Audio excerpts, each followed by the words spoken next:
So next question goes to Richard Henry. Premier Kenney, how do you feel about the Tides Foundation having to rebrand? Is this due in part to the war room, and what else can we see coming out of this program in the future? Yes, Richard, I found that slightly comical.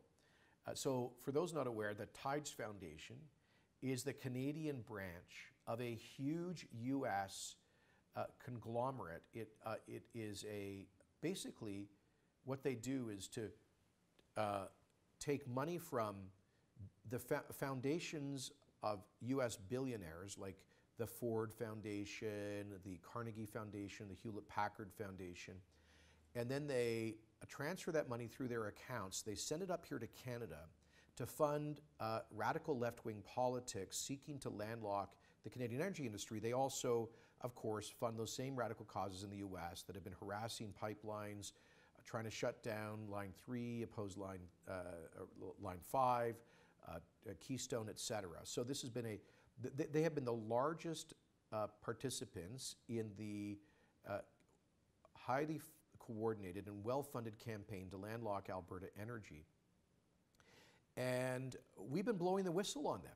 On election night last year, I said that as of today, of the last election, the Tides Foundation, the Rockefeller Brothers Fund, and the rest of them, I said their free ride is over.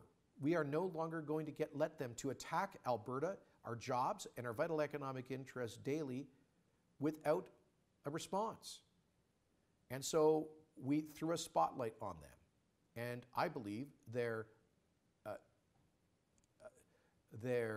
dishonorable, unethical conduct, their funneling of tens of millions of dollars from billionaires' foundations to attack working women and men here in Alberta. The same Tides Foundation that has been silent about OPEC oil, about Vladimir Putin's autocracy. The same Tides Foundation that has never funded a protest in Caracas, Venezuela, with the largest oil reserves on earth. That's never filed a legal challenge in Riyadh, Saudi Arabia.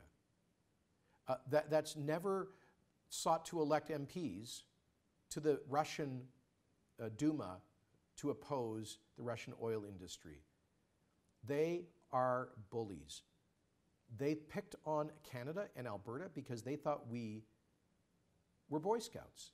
They thought that we were the weakest kid in the playground. That's what bullies do.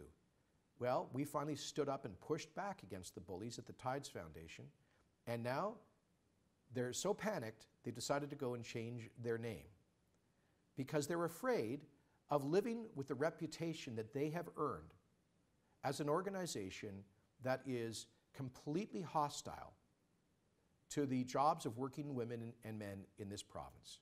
So I think that's a small measure of our success. And let me just say, when it comes to that fight for our resources, you haven't seen anything yet. You ain't seen nothing yet.